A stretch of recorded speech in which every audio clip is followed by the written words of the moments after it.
창세기 40장. 그 후에 애굽왕의 술 맡은 자와 떡 굽는 자가 그들의 주인 애굽왕에게 범죄한지라. 바로가 그 두 관원장 곧 술 맡은 관원장과 떡 굽는 관원장에게 노하여 그들을 친위대장의 집 안에 있는 옥에 가두니 곧 요셉이 갇힌 곳이라. 친위대장이 요셉에게 그들을 수종들게 하매 요셉이 그들을 섬겼더라. 그들이 갇힌 지 여러 날이라. 옥에 갇힌 애굽왕의 술 맡은 자와 떡 굽는 자 두 사람이 하룻밤에 꿈을 꾸니 각기 그 내용이 다르더라. 아침에 요셉이 들어가 보니 그들에게 근심의 빛이 있는지라. 요셉이 그 주인의 집에 자기와 함께 갇힌 바로의 신하들에게 묻되 어찌하여 오늘 당신들의 얼굴에 근심의 빛이 있나이까. 그들이 그에게 이르되 우리가 꿈을 꾸었으나 이를 해석할 자가 없도다. 요셉이 그들에게 이르되 해석은 하나님께 있지 아니하니이까 청하건대 내게 이르소서. 술 맡은 관원장이 그의 꿈을 요셉에게 말하여 이르되 내가 꿈에 보니 내 앞에 포도나무가 있는데 그 나무에 세 가지가 있고 싹이 나서 꽃이 피고 포도송이가 익었고 내 손에 바로의 잔이 있기로 내가 포도를 따서 그 즙을 바로의 잔에 짜서 그 잔을 바로의 손에 들여노라. 요셉이 그에게 이르되 그 해석이 이러하니 세 가지는 사흘이라.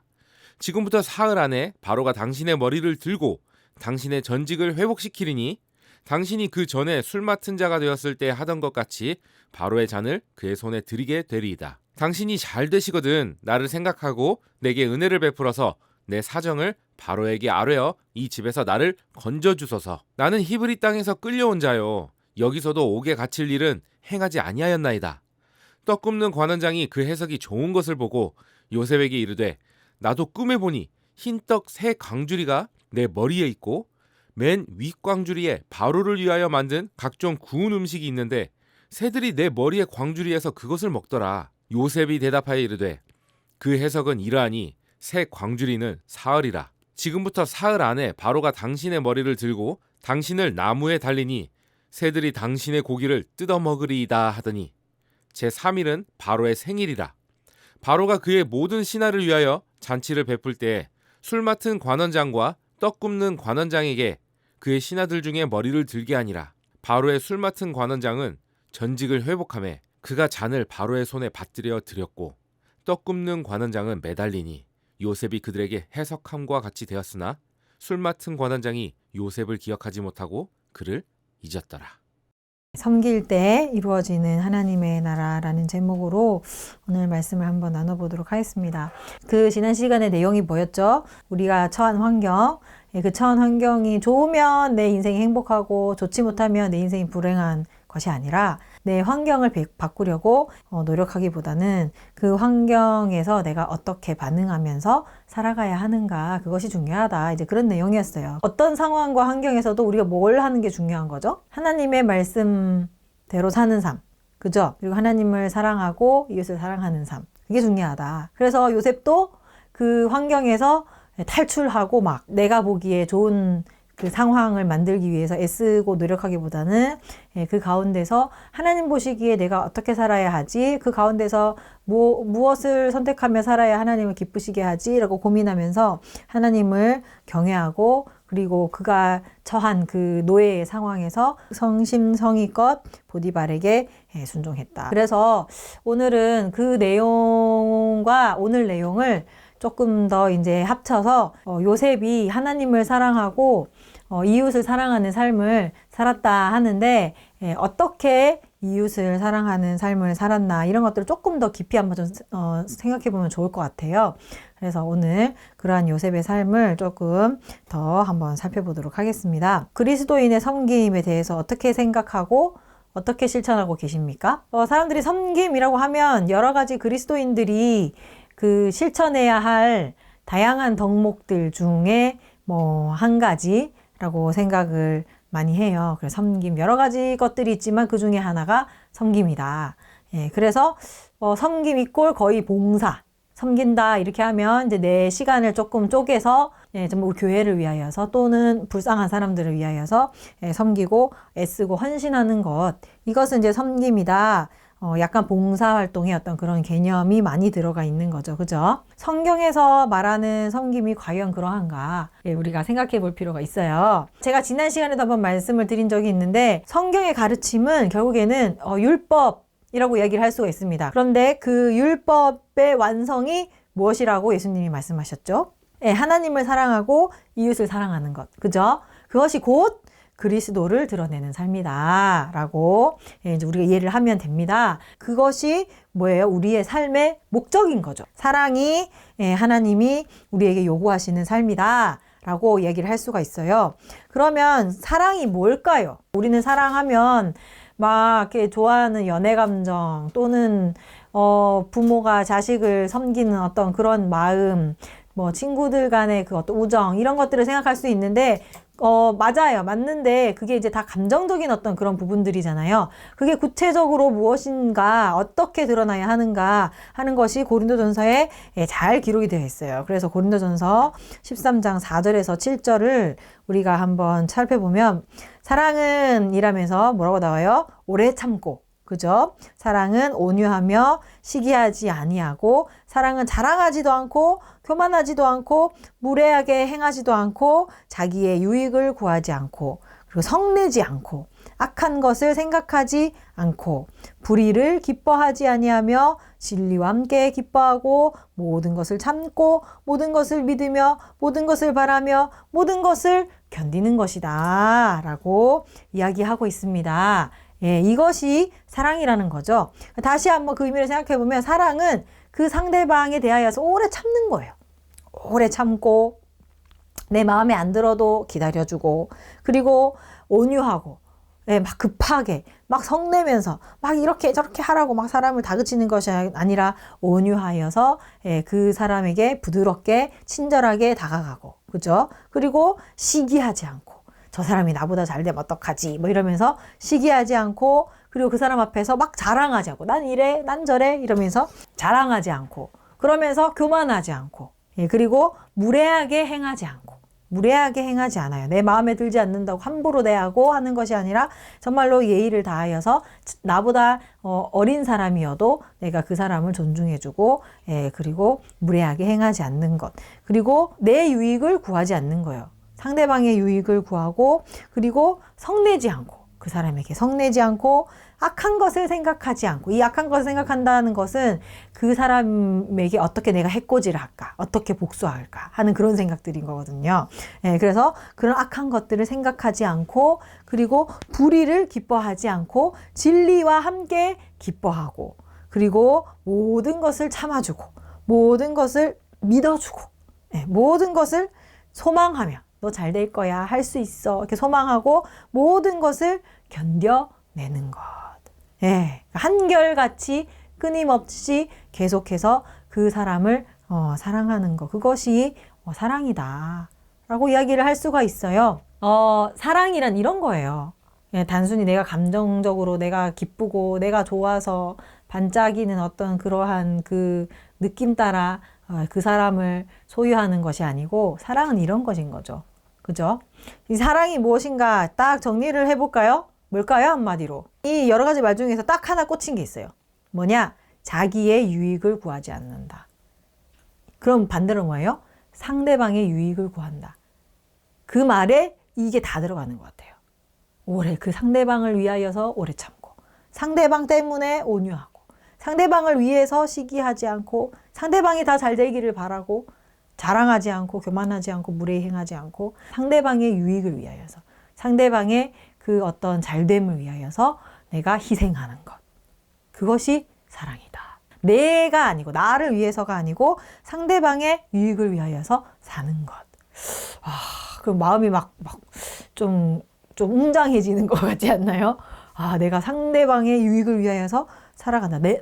나의 유익을 위해 살아가는 것이 아니라 상대방의 유익을 위해서 살아간다. 우리가 상대방의 유익을 위하여서 살아간다라고 할 때 우리가 생각해야 될 것이 있는데 상대방의 유익을 위해서 살아간다라고 하면 이렇게 생각할 수가 있어요. 그 사람이 원하는 대로 해주는 것 이렇게 생각할 수가 있거든요. 근데 그건 아니에요. 그건 아니라 정말로 아까 말씀 보면은 불의를 기뻐하지 않고 진리와 함께 기뻐한다 그랬잖아요.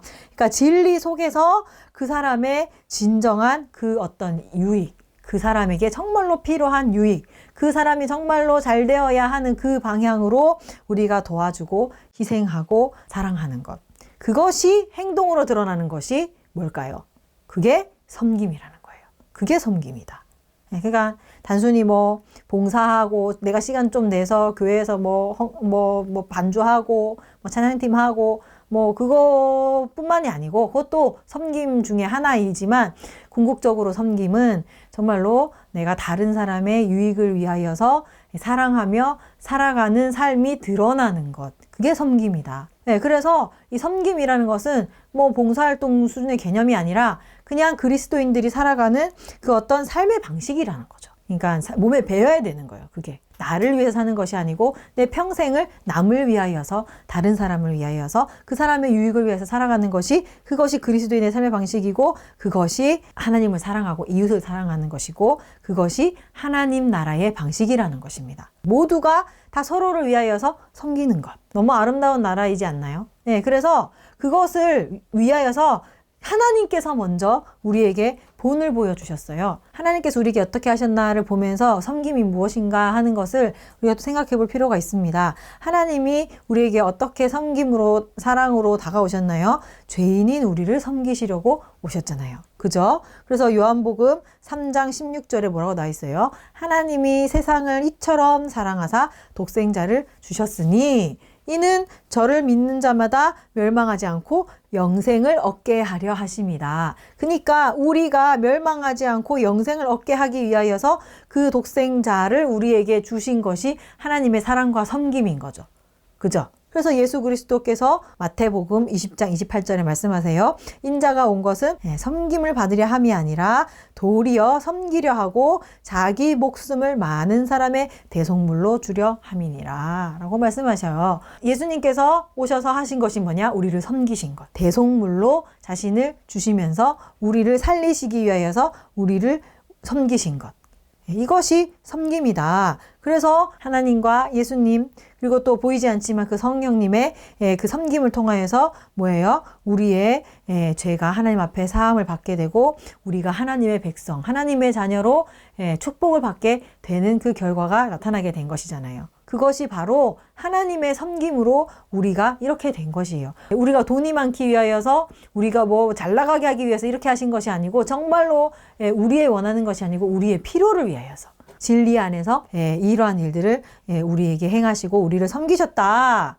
라는 거예요. 우리가 그걸 보고 본받을 필요가 있죠. 그래서 주님이 뭐라고 말씀하셨냐면 야 내가 섬긴 것처럼 너희들도 서로 섬겨라. 이렇게 말씀을 하세요. 요한복음 13장 14절에 이렇게 말씀하십니다. 내가 주와 또는 선생이 되어 너희 발을 씻었으니 너희도 서로 발을 씻어주는 것이 옳으니라.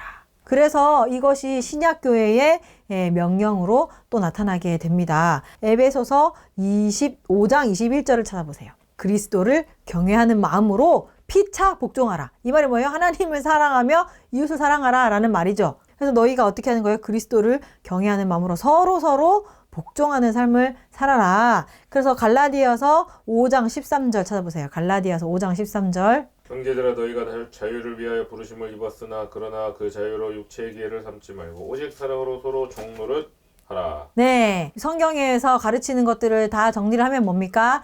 예수님이 하나님이 우리를 위해서 섬긴 것처럼 우리도 본받아서 서로 섬기는데 어떻게 섬기는 거예요? 피차 서로 복종하며 종으로서 종노릇하면서 서로를 섬겨라 라고 이야기를 하고 있어요. 그래서 정말로 다른 사람의 유익, 그 상대방의 유익을 위하여서 우리가 섬기며 예수님처럼 하나님처럼 자신을 희생하며 사랑하면서 살으라 라고 하나님께서 말씀을 하십니다.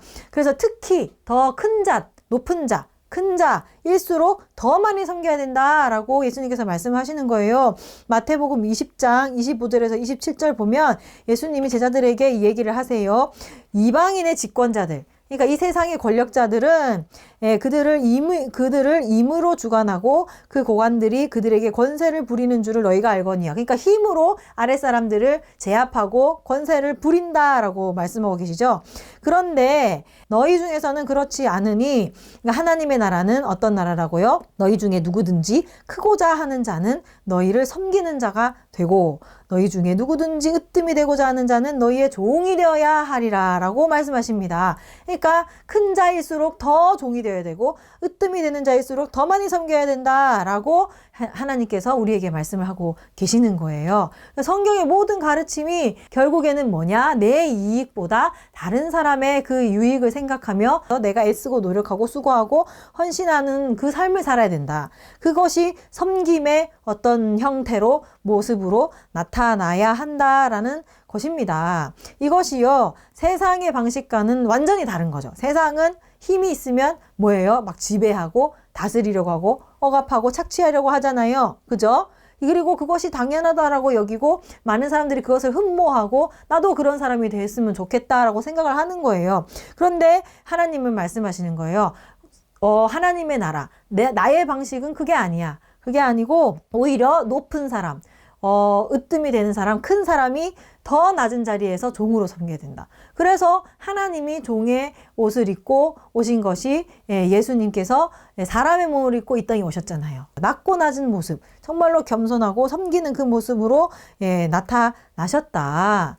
그래서 이러한 모습이 요셉을 통하여서 드러났다는 것입니다. 보디발의 집에 노예로 팔려와서 정말로 그들을 성심성의껏 섬기고 그리고 그 애굽 사람들을 그 이방인들을 섬기면서 결국에는 그 사람들의 목숨을 구원하는 그런 역할들을 감당하잖아요. 그죠? 그러한 요셉의 그 섬김을 통하여서 예수 그리스도의 삶이 드러나고 나타나게 된 것이에요. 우리는 있잖아요. 다 서비스를 받으려고 하죠. 요즘에 이제 많이 이야기를 하는 것이 뭐냐? 그 사람들이 그런 서비스를 당연한 권리라고 생각을 하고 해주지 않으면 화내고 분노하는. 그래서 그것이 많이 사회에 문제가 되어서 자영업자들이 힘들다. 서비스 해주면 당연하게 여기고 안 해주면 무슨 권리 있냐? 왜 안 해주냐고 별점 테러하고 막. 그죠? 이제 그러한 이야기들이 사회에서 정말로 많은 문제가 되고 사람들의 분노를 사고 있는데 우리는 다 서비스를 받으려고 하는 입장이에요. 그죠? 그리고 그것을 내 권리라고 생각을 해요. 내 권리. 당연하게 내가 돈 냈으니까 받아야지. 이제 이렇게 생각을 하고 있고, 섬김받지 못했을 때 권리를 보장받지 못했다라고 생각을 하는 거죠. 굳이 소비자의 입장이 아니더라도 가정에서도 아내가 남편을 섬겨주는 것이 당연한 것이고 남편이 아내를 섬겨주는 것이 당연한 것이고 안 섬겨주면 너 왜 이거 안 해줘? 왜 나한테 이렇게 안 해줘? 나 안 사랑하는 거지. 막 이렇게 하면서 서로 자신의 그 어떤 권리를 주장하면서 서비스를 받기를 원한다. 그것이 우리의 모습이다. 그죠? 그래서 그것을 받지 못했을 때 기분 나쁘고 화가 나는 거죠. 그래서 억울하기도 하고 서로 다투는 거예요. 그래서 가정에서 누가 더 많이 일했냐, 네가 했냐, 내가 많이 했냐라고 하면서 내가 더 많이 했다. 그런데 그러한 것이 그리스도인의 삶의 방식이 아닌 거예요. 우리 삶에 그것이 나타나고 있다. 세상적인 삶의 방식과 그 습관이 몸에 배인 거죠. 그 가치관이 우리 속에 많이 들어와 있는 거예요. 내가 존귀한 사람이 되려면 주변 사람들에게 인정받고 서비스받고 섬김받고 챙김받아야 된다라고 이제 생각하는 생각이 우리의 마음속에 가득 차 있는 거죠. 그래서 그게 안 됐을 때 막 분노하고 싸우고 서로 더 그것을 해달라고 이제 요구하는 이제 그러한 모습들이 우리에게 나타나고 있습니다. 여러분, 우리가 무엇을 받을까 계산하기보다는 내가 저 사람을 위해서 무엇을 해야 하는가를 많이 생각을 하셔야 돼요. 그것이 그리스도인의 삶의 방식인 거죠. 하나님은 그것을 우리에게 요구하는 것이고, 그죠? 그래서 이러한 삶을 살아갈 때 정말로 요셉처럼 우리가 그리스도의 어떤 모습이 우리 삶에 나타날 수가 있습니다. 그렇다면 우리가 그 섬기는 것에 대해서 조금 더 깊이 한번 생각을 해볼게요. 어떻게 섬겨야 하는지, 어떻게 섬겨야 할까요? 우리가 첫 번째는 내가 있는 그곳에서 섬겨야 한다라는 것입니다. 우리는 섬김이라고 하면 아까도 말했지만 봉사의 개념이 강해서 특별한 곳에서 특별하게 시간을 내어서 나보다 불쌍하게 여겨지는 그 사람을 위하여서 섬기는 것이다 라고 이제 생각을 합니다. 우리는 자꾸만 특별한 어떤 사람, 내 도움의 손길이 필요한 그 사람을 우리가 도우려고 시간을 내서 시간을 쪼개서 섬기려고 애를 쓰고 노력을 합니다. 그것도 다 필요해요.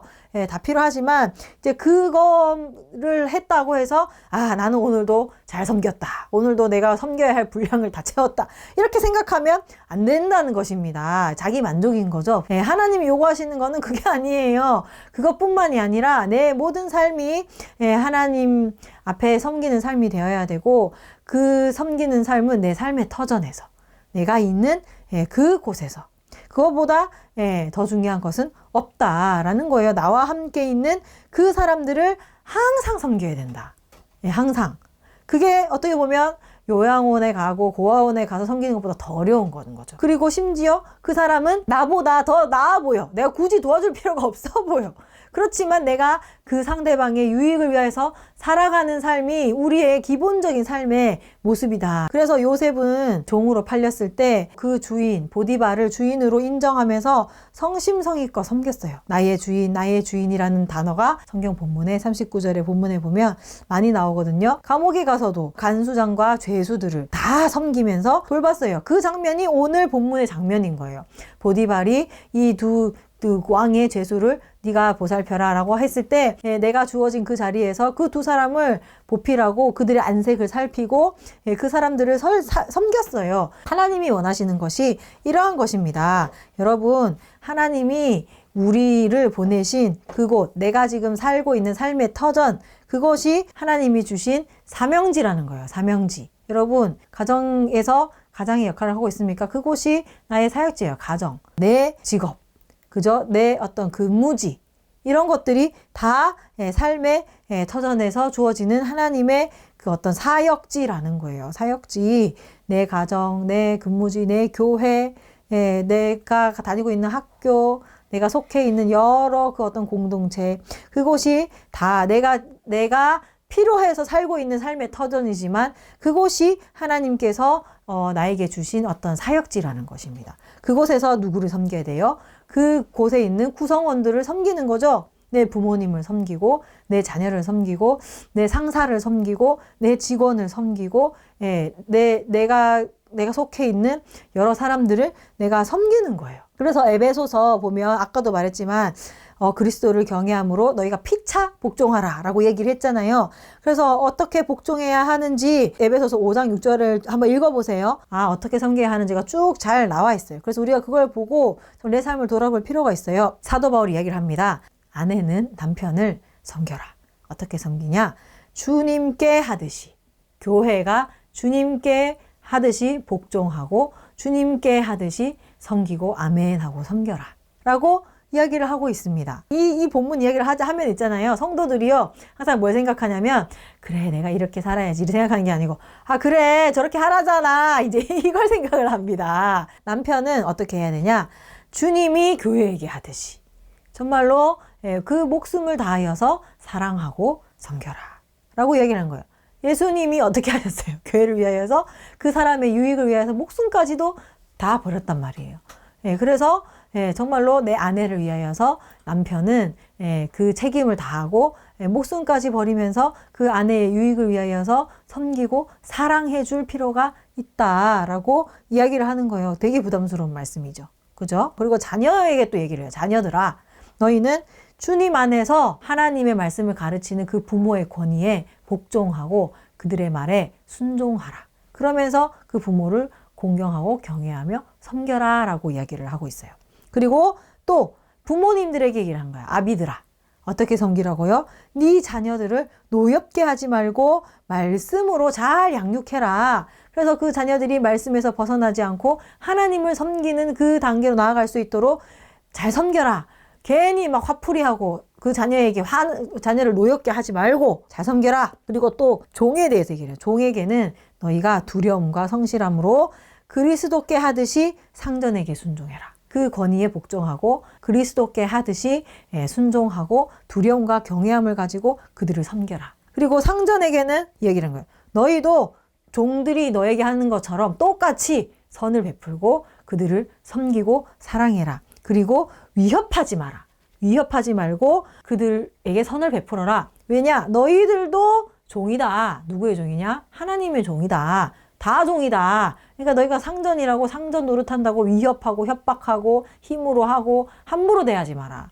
너희들의 형제다라고 이야기를 하고 있습니다. 여러분, 우리가 잠깐의 봉사는 어떻게 보면 오히려 더 쉬워요.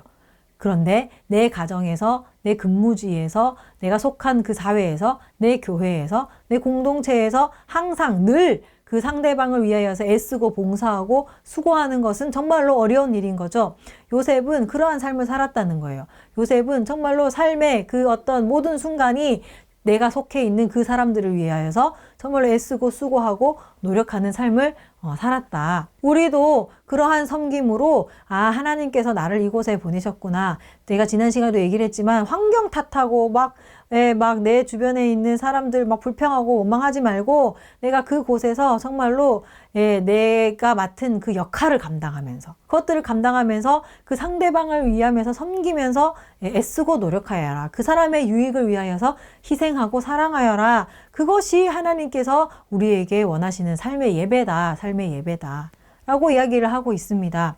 그래서 다시 한번 얘기하지만 그 사람의 유익을 위해 섬기는 것은 그 사람이 원하는 대로 해주는 것이 아니에요. 영육으로 살 수 있도록 하는 삶, 하나님 앞에서 온전히 세워질 수 있도록 하는 삶을 위하여서 우리가 애쓰고 노력하면서 그들을 위하여서 봉사하고 그들이 나에게 어떤 일을 맡겼다면 정말로 그 일이 그 사람에게 유익할 수 있도록 애쓰고 노력하고 그렇게 살으라는 것입니다. 이러한 삶은 어려운 삶이지만 우리가 감당해야 하는 삶이다. 그렇게 살아가는 삶이 그리스도를 닮은 삶이고 그 삶이 십자가의 삶인 거예요. 그래서 내가 죽고 나의 그 죽음으로 인하여서 주변 사람들이 살아나는 그 삶. 그러한 삶이 하나님께서 우리에게 요구하시는 삶이다라는 것입니다. 그렇다면 그 사람들을 우리가 어떻게 섬겨야 하는가? 두 번째는 전문적인 지식, 그 재능으로 섬길 필요가 있다라는 것이에요. 각자의 역할에 필요한 어떤 지식들이나 재능들이 다 있잖아요. 부모는 부모로서, 자녀는 자녀로서, 사장은 사장으로서, 직원은 직원으로서 각자 역할이 있고 필요한 어떤 그 재능들이 있어요. 그런데 그런 어떤 전문적인 어떤 지식들, 재능이다라고 하면은 우리 그리스도인들이 인간적인 것이라고 생각하는 경향이 있어요. 인간적인 것이다.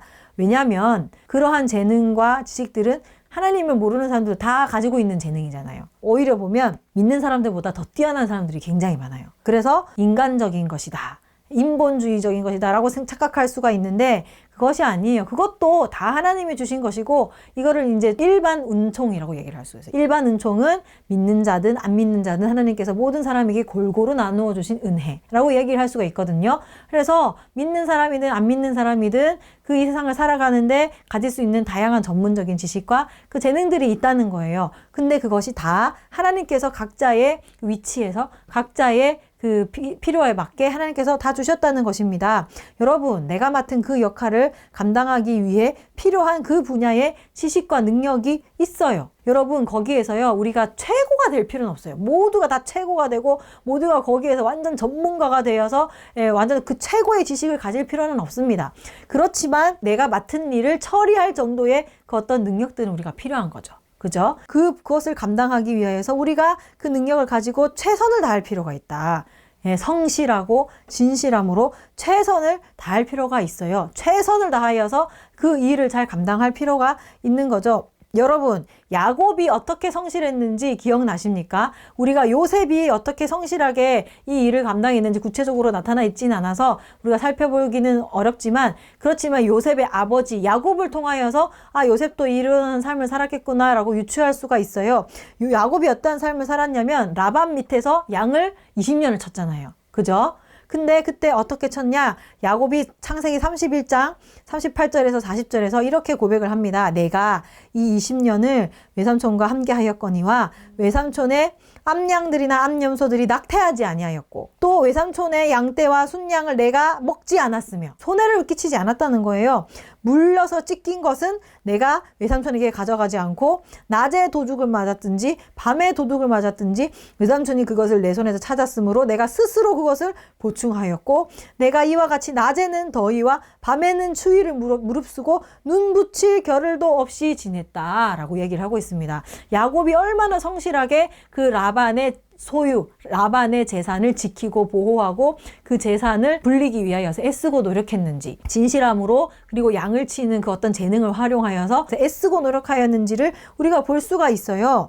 요셉도 이러한 삶을 살았겠죠. 그죠? 보디발을 위하여서 그리고 간수장을 위하여서 그 어떤 죄수들을 위하여서 정말로 애쓰고 노력하면서 밤낮 눈 붙일 겨를도 없이 그 사람을 위하여서 나를 위해서가 아니에요. 그게 나를 위해서가 아니라 그 보디발의 가정과 재산, 나에게 주어진 그 어떤 본분을 감당하기 위해서 굉장히 애쓰고 노력하였어요. 근데 그렇게 애쓰고 노력하였더니 전차적으로 자신이 맡은 그 어떤 지경이 넓어지는 거예요. 그래서 처음부터 가정총무가 되지 않았을 거잖아요. 그죠? 처음에는 그냥 일개 종이었을 거예요. 노예였을 건데 내가 맡은 일을 잘하고 애쓰고 노력하였더니 하나님께서 또 형통함을 주시고 또 그 일이 잘 되니까 보디발이 보기에 좋았던 거죠. 성실하게 애쓰고 수고하고 노력하다 보니까 점점 그가 맡은 어떤 영역, 그가 맡은 어떤 그 직분이 점점 커지는 거예요. 그러면서 가정 총무로서의 역할까지 감당하게 되고 옥중 죄수의 재반 사무들을 다 감당하면서 그러다가 결국은 어떻게 됐어요?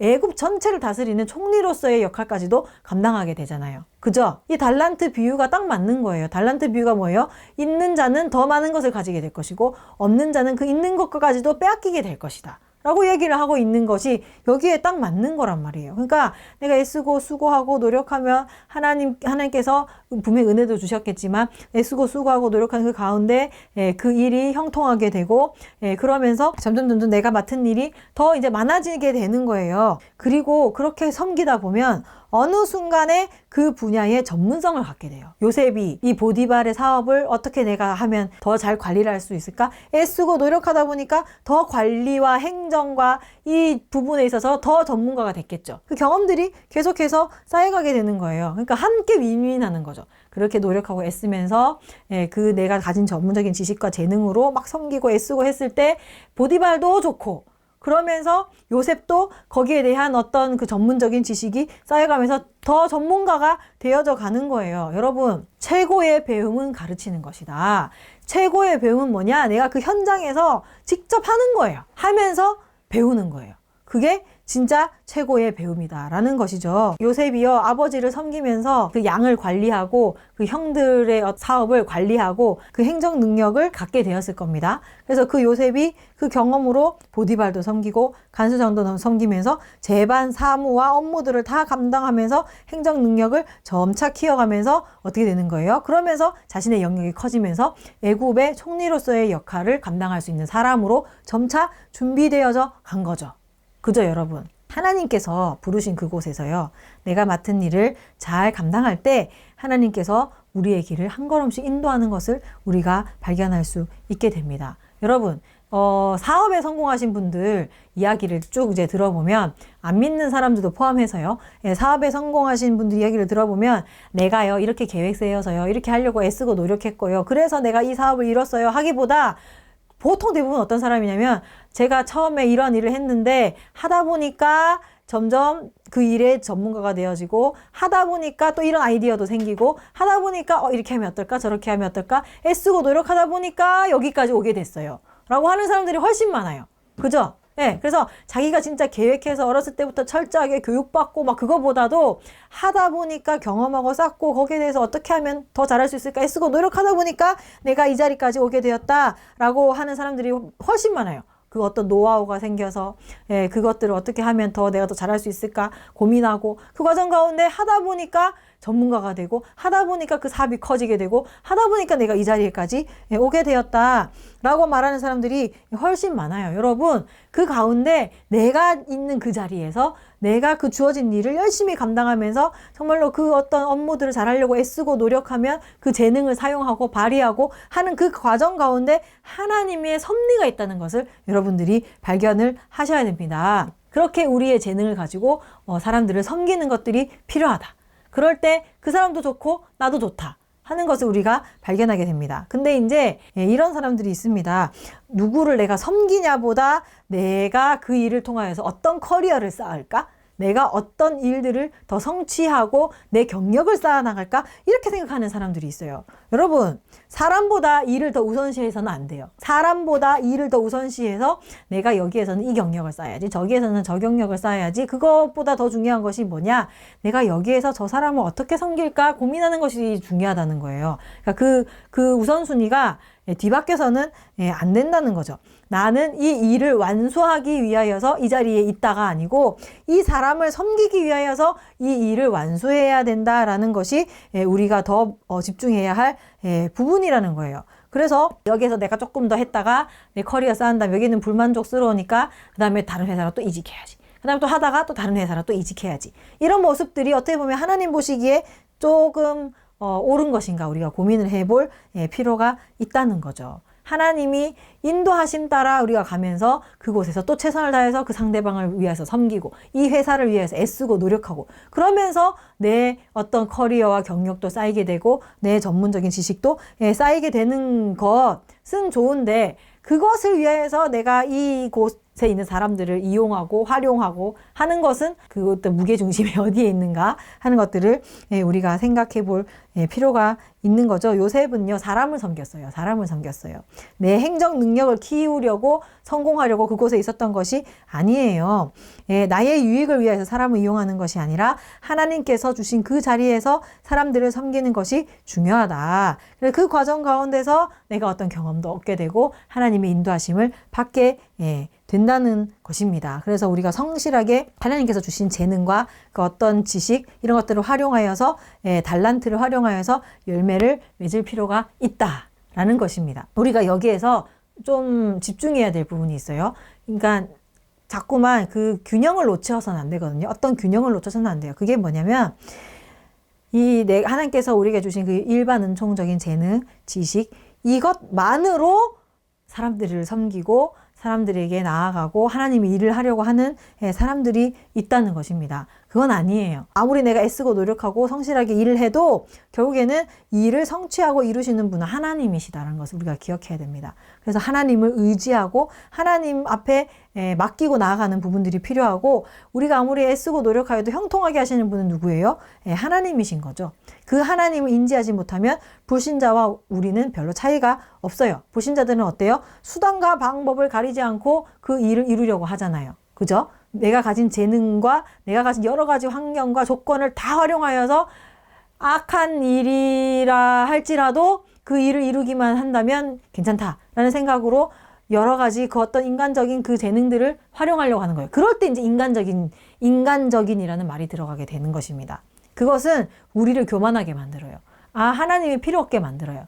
그래서 우리가 가진 그 재능만으로 사람들을 섬기고 나아가는 것이 아니다. 근데 반대로 또 이런 사람들이 있습니다. 그렇지. 하나님의 은혜가 필요하지. 그러고 기도만 하는 사람이 있어요. 기도만 하고 예배만 드리는 사람이 있어요. 여러분, 하나님이 우리의 삶을 형통케 하기 위해서는 내가 맡은 일을 처리하고 내가 열심히 노력해야 되는 부분들이 있습니다. 여러분, 화목한 가정을 만들기 위하여서 무엇을 해야 하나요? 그 구성원들을 사랑하고 섬기고 내가 가지고 있는 재능과 지식으로 그들을 더 윤택하게 만드는 그러한 어떤 섬김이 필요한 거죠. 그런데 이제 처음에 우리가 이제 신앙생활을 할 때 크게 착각하는 것이 교회에 열심히 봉사하면 하나님이 우리 가정에 복 주신다. 내가 열심히 전도하면 우리 자녀들은 하나님이 다 책임지신다. 물론 하나님이 책임지시는데 너무 그 방식으로 사는 것은 굉장히 좀 위험하다는 것이죠. 그죠? 우리 가정이 화목하려면 어때요? 내 남편을 섬겨야 돼요. 내 자식들을 섬겨야 되고 내가 거기에서 내가 해야 할 역할들을 감당해야 되는 부분이 있고 내 재능을 활용하여서 그 내 지식과 내가 부모로서 내가 아내로서 내가 남편으로서 해야 할 일들이 있다는 거죠. 그것들을 하면서 하나님의 은혜를 구할 때 우리의 가정이 정말로 화목해질 수가 있는 거예요. 하나님께 주신 그 일반 은총적인 그 재능들이 빛을 발하면서 그 안에서 섬김이 있으면서 그 안에서 정말로 서로 화목하고 아름다운 가정이 세워질 수가 있는 거죠. 여러분, 사회에서 그 선한 영향력을 끼치는 사람이 되려면 어떻게 해야 되는 거예요? 내가 그 분야에서 전문적인 지식을 가지고 열심히 노력하고 애써야 돼요. 그런데 어때요? 기도만 하고 예배만 드리고 다른 사람들 다 일하고 있는데 저 교회 예배 가야 되는데요. 기도하러 가야 되는데요. 이러고 혼자서 쌩 하고 가버리는 그러한 어떤 우리의 잘못된 그런 모습들도 있다는 거죠. 이게 잘못됐다기보다는 우리가 지혜롭게 그 문제들을 잘 해결을 하고 나아가야 되는데 교회에서 예배드리고 기도하고 영적으로 살면 하나님께서 내가 사회에서 인정받고 잘되게 해주실 것이다. 그건 큰 착각인 거죠. 내가 정말로 그만큼 다른 사람들이 노력하는 만큼 애쓰고 수고하고 정말로 이 일을 어떻게 내가 잘 이뤄나갈 수 있을까 고민하고 공부하고 하는 그런 어떤 노력들도 필요한 줄로 믿습니다. 그래서 그 균형을 우리가 잘 맞춰야 된다. 그래서 아무튼 하나님께서 주신 그 재능으로 우리가 내 주변 사람들을 섬기는 것들이 필요하다. 그리고 세 번째는 무엇이 필요하냐? 그 하나님께서 주신 일반적인 재능, 지식 거기에 더하여서 그리스도인은 뭐가 더 필요하냐면 영적인 지혜와 재능이 필요합니다. 여러분, 요셉이 관리하고 행정하는 그 어떤 재능으로 많은 사람들을 섬겼지만 그것만으로 이 요셉의 스토리가 이루어져 가는 것이 아닙니다. 그것보다 더 큰 비중을 차지하는 그 일이 있는데 바로 뭐냐? 꿈을 해몽하는 것이에요. 사실은요, 이것이 요셉의 인생과 그리고 그 시대의 위기 상황을 벗어나는 아주 중요한 역할을 했다는 것입니다. 요즘에 이제 꿈을 해몽하는 것이다 라고 하면 무당이나 뭐 점집이나 이런 데 가서 이제 꿈 해몽, 그 정도 이제 취급을 받아요. 그렇지만 이 당시에 꿈이라는 것은 이 꿈을 해몽하는 사람은 영적인 그 어떤 지혜가 있는 것뿐만 아니고 여러 학문적인 그 어떤 지혜에도 굉장히 능통한 사람이어야 됐어요. 그래서 다니엘 알죠? 굉장히 지혜로운 사람이었잖아요. 그 다니엘도 꿈을 해몽하고 하나님의 일을 드러내고 당시에 있는 많은 일들을 해석하고 하는 그런 역할을 맡았어요. 그래서 왕의 보좌를 맡는 그런 총리로서의 직책을 맡아서 일을 감당하기도 했어요. 굉장한 지혜자라는 거죠. 꿈을 해몽한다는 것은 굉장한 지혜자이다. 꿈을 해몽한다는 것이 결국에는 뭐예요? 영적인 일이잖아요. 영적인 일이고 하나님도 정말로 이 꿈을 사용하셔서 우리에게 말씀을 하십니다. 하나님을 드러내시고 계시해 주세요. 이것 해석한다는 것은 하나님의 지혜와 능력이 충만해야 가능하다. 그래서 바로가 그 창세기 41장 38절에 이와 같이 하나님의 영에 감동된 사람을 우리가 어찌 찾을 수 있으리요? 라고 얘기를 하고 있어요. 그러니까 꿈을 해몽한다는 것은 성령의 능력으로 가능한 것이고 하나님의 영적인 그 능력이 충만해야 가능한 것이다. 왜냐하면 이 바로의 꿈을 애굽의 술사들도 아무도 해몽하지 못했어요. 그런데 요셉이 하나님의 영적인 지혜로 해석하고 풀이를 해줬다는 것이죠. 여러분, 이 영적 지혜는 세상 사람들은 갖지 못하는 특별한 능력이에요. 그래서 특별 은총이라고 얘기를 할 수가 있고 하나님께서 그 하나님의 백성들에게 내려주시는 그 은혜, 그 계시가 바로 특별 은총이라고 이야기를 할 수가 있어요. 이것은 성령으로 충만한 자가 가질 수 있는 능력이다. 우리 속에 성령님이 계십니까? 주님을 영접한 우리에게는 성령님이 내주하십니다. 우리가 말씀과 기도로 그 성령님을 환영하고 받아들이고 주님과 동행할 때 그 성령의 능력으로 충만하고 그 영적인 어떤 능력들을 우리가 더 많이 얻을 수가 있다는 것이죠. 우리가 요셉이 꿈을 해몽했다. 이거 되게 놀라운 일이잖아요. 네. 그리고 우리는 꿈을 해몽하는 능력이 없으니 아무것도 못하겠네. 특별한 사람들만 가지고 있는 그런 능력. 이렇게 착각할 수가 있어요. 그 영적인 능력이라 하면 어떤 초자연적인 거 이런 것들을 생각하잖아요. 그래서 맞아요. 그런 것들이 맞고 그리고 그 고린도전서에도 막 성령의 은사들 해가지고 막 많이 나와요. 뭐 지혜의 말씀, 지식의 말씀, 믿음, 병고침, 능력을 행함, 예언, 영분별, 방언 통변 뭐 이런 여러 가지 은사들이 있는데 이런 은사들을 여러 개 가지고 계신 분들도 있고 아무것도 없는 사람들, 난 아무것도 없어라고 생각하는 사람들도 있어요. 그래서 내가 이렇게 요셉과 같이 특별한 어떤 능력이 있어야지만 이렇게 하나님의 그 지혜로 사람들을 섬길 수 있고 이런 능력이 없으면 나는 못한다라고 우리가 착각할 수 있는데 그 영적인 능력이 무엇인가 하는 걸 잘 생각하지 못해서 그래요. 여러 가지 다양한 방식으로 영적인 은사들, 다양한 종류의 영적인 은사들, 뭐 영을 분별하고 예언을 하고 병을 고치고 지혜의 말씀, 지식의 말씀 이런 여러 가지 영적인 그런 능력들이 있는데 그 영적인 능력들이 다 한마디로 말하자면 뭐냐면 하나님의 뜻을 드러내는 능력이에요.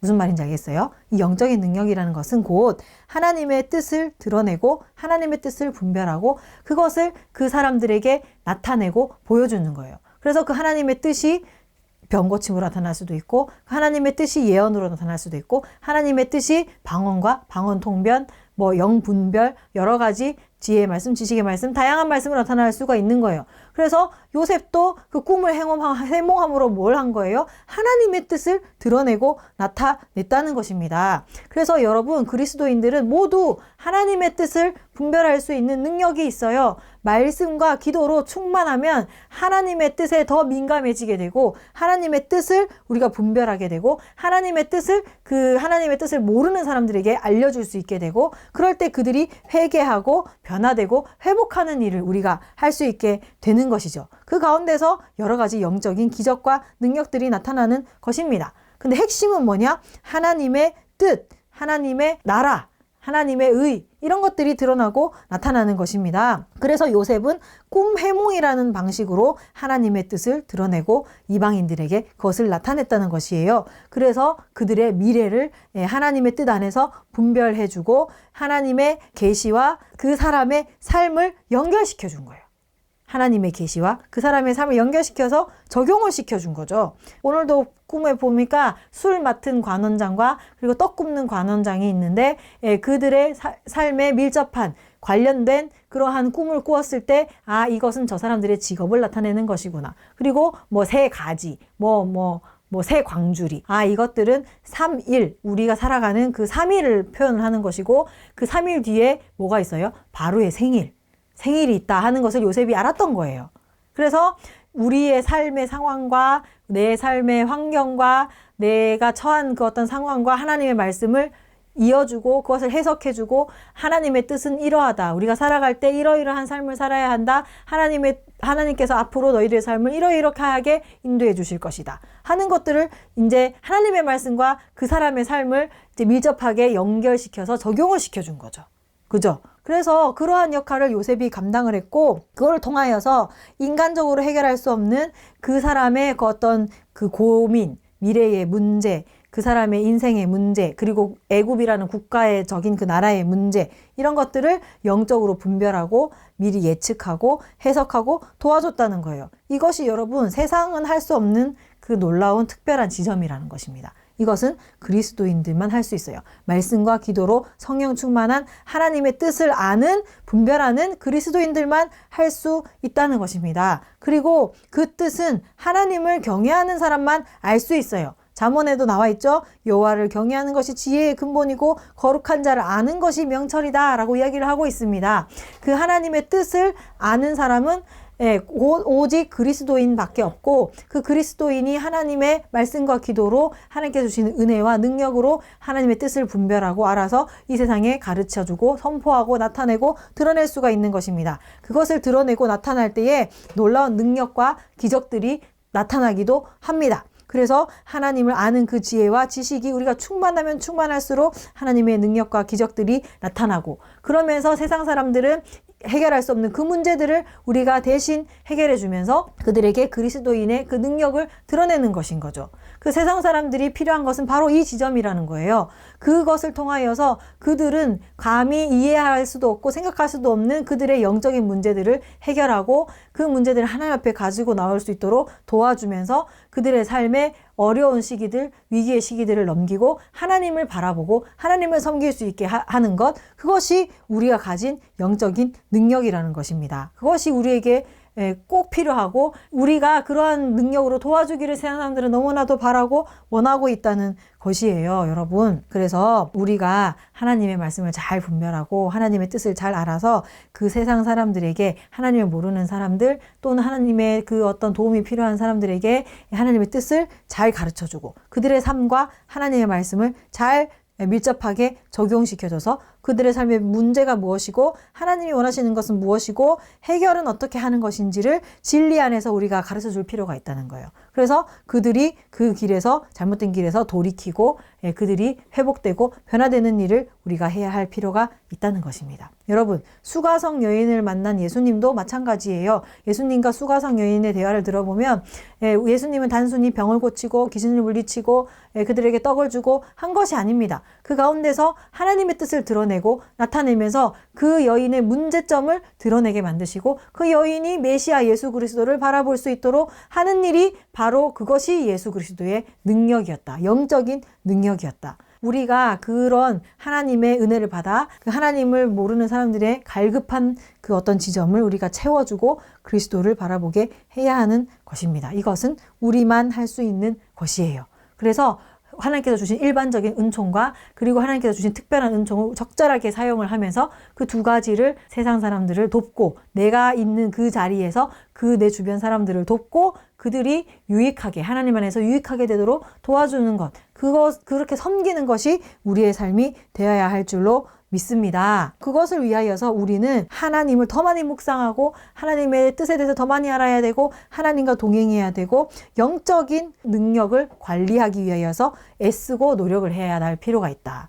우리가 하나님께서 우리에게 주신 일반적인 그 어떤 재능만 키우는 것에 너무 애쓰고 노력하는 것이 아니라 그 영적인 재능과 능력을 키우기 위해서도 애쓰고 노력할 필요가 있을 줄로 믿습니다. 그러한 섬김으로 우리가 나아갈 때 우리의 삶에 하나님의 나라가 이루어진다. 아멘. 그리스도가 나타나게 된다. 나의 죽음으로 나의 섬김으로 주변 사람들이 이익을 얻고 유익을 얻고 살아나게 된다. 그럴 때 나만 희생하는 것이 아니에요. 결국에는 나만 희생하는 것이 아니라 모두가 다 잘 되는 길이고 우리가 하나님께 인정받게 되고 또 나를 통하여서 축복받은 주변 사람들이 나를 사랑하고 그리고 나를 존중해주고 주변 사람들에게 나도 은혜를 받게 되는 거죠. 요셉이 그렇게 열심히 섬겼을 때 보디발에게 은혜를 받았고 간수장에게도 은혜를 받았고 오늘 나왔던 술 맡은 관원장에게도 은혜를 받아서 그 술 맡은 관원장이 지금은 비록 잊어먹었지만 나중에 가서 그것을 요셉을 기억해내고 요셉을 왕으로까지 인도하게 되는 그 일을 하게 되는 거예요. 그러니까 서로가 주고받고 윈윈이 되는 것이죠. 그러면서 우리가 하나님의 나라를 이루어 가는 것입니다. 여러분, 여기에 인생의 진리가 있어요. 답이 있습니다. 이게 정답이에요. 여러분, 세상은 계속 내 유익을 위하여서 내 이익을 위해서 살아라. 그럴 때 네가 잘 된다라고 얘기하잖아요. 틀렸어요. 그거 잘못됐어요. 그것은 당장의 눈앞의 이익을 따라가는 그 어리석은 사람과 같은 그러한 삶의 방식인 거예요. 지금 당장에는 좋지만 결국에는 주변 사람들과 나 자신 모두가 다 파멸에 이르는 길이 나의 유익을 구하고 사는 삶입니다. 여러분, 그게 아니고 정말로 내 주변에 있는 사람들, 그 사람들이 잘 되게 하기 위하여서 내가 애쓰고 노력하는 삶을 살 때 그 사람들뿐만이 아니고 나도 잘 되고 모두가 잘 되는 그러한 삶을 살아가게 된다. 근데 여러분, 현실은 어때요? 제가 사람들을 섬기면 어떻게 되냐면 정말로 거기에 대해서 감사하고 서로가 윈윈이 되는 그런 관계도 있는 반면에 어떤 사람은 그것을 이용하고 악용하는 사람이 있어요. 그래서 그 인터넷에 보면 자주 이런 글이 있는데 호의를 많이 하면 둘리로 한다. 뭐 이런 이야기. 그죠? 사람을 호구로 본다. 막 이제 이런 이야기들이 있잖아요. 근데 요즘에 많은 사람들이 악해서 그걸 이용하고 악용을 합니다. 성경에도 나오잖아요. 라반 같은 사람들. 야곱이 열심히 애쓰고 수고하고 노력했더니 야곱을 이용하려는 라반 같은 사람들.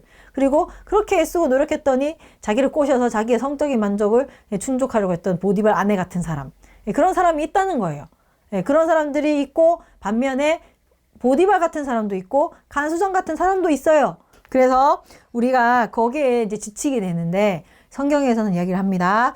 우리가 선을 행하되 낙심하지 말지니 포기하지 아니하면 때가 이름에 거두리라. 갈라디아서 6장 9절. 하나님께서 거두게 하신다는 것입니다. 하나님께서 우리 가운데 함께 계시잖아요. 형통하게 하실 줄로 믿습니다. 선을 악으로 갚는 자들을 하나님은 다 심판하세요. 잠언에 17장 13절 이렇게 나와 있어요. 누구든지 악으로 선을 갚으면 악이 그 집을 떠나지 아니하리라. 그러니까 우리가 너무 그 사람을 보고 포기하지 말고 끝까지 선을 이루면서 하나님의 나라를 이루는 삶을 살아갑시다.